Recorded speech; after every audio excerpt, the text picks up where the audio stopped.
je vais vous présenter mon sujet, Maus. Maus est une bande dessinée écrite par Art Spiegelman, un auteur et illustrateur américain né en 1948. Il vit actuellement à New York. Cette bande dessinée illustre les souvenirs de son père, juif polonais, qui a été déporté dans le camp d'Auschwitz en Pologne pendant la Seconde Guerre mondiale. Art Spiegelman a écrit cette bande dessinée en 2 tomes, la première en 1986, la seconde en 1991. Maus veut dire souris en allemand. Voici une photo d'Art Spiegelman. Art Spiegelman va utiliser la bande dessinée car c'est un support populaire, accessible à tout le monde, les jeunes comme les moins jeunes. Grâce à l'écriture, en plus du dessin, on comprend mieux et plus rapidement.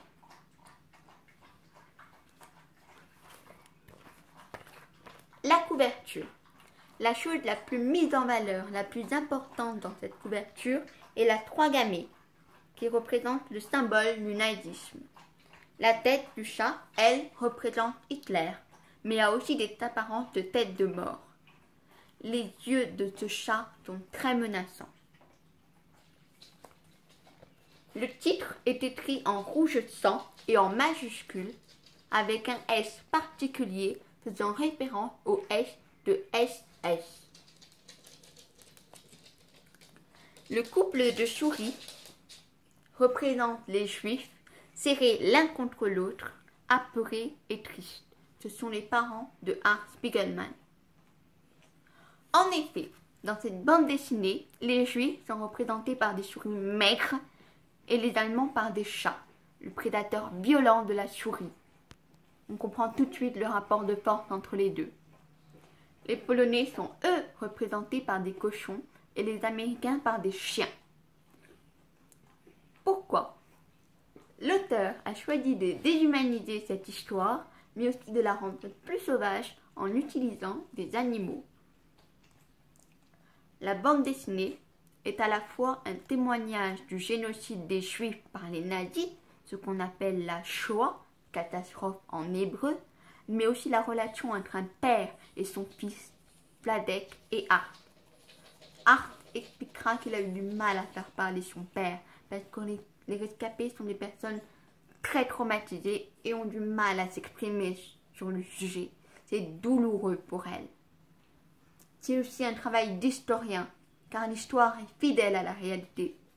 Ce n'est pas une fiction.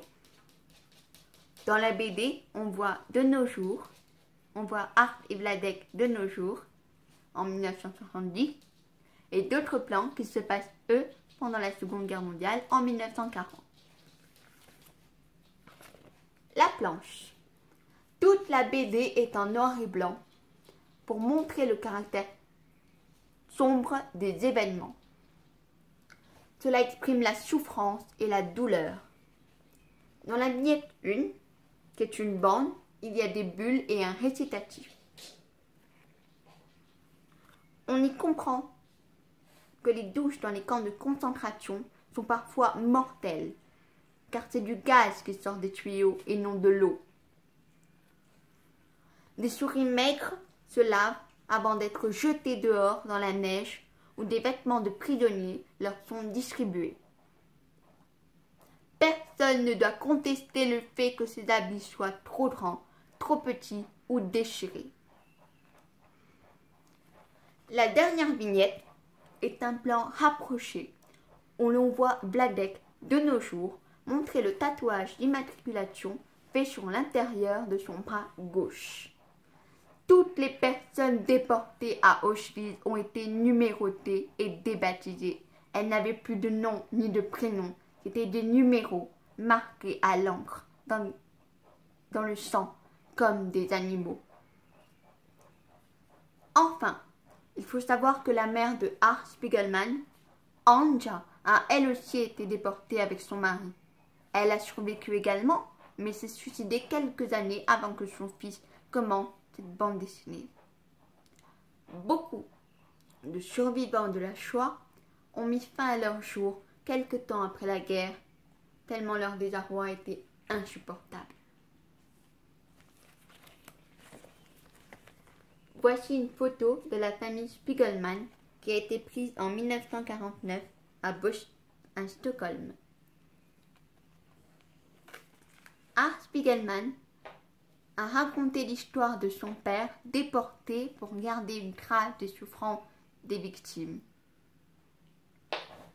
Et je pense aussi qu'il ne faut pas oublier, afin que cela ne se reproduise plus, le devoir de mémoire, c'est-à-dire une obligation morale de se souvenir des victimes et de leurs souffrances. Il faut transmettre cette mémoire et ces souvenirs aux futures générations. Et j'ai aimé l'idée de le faire avec une bande dessinée pour que cela soit moins ennuyant qu'un récit historique classique.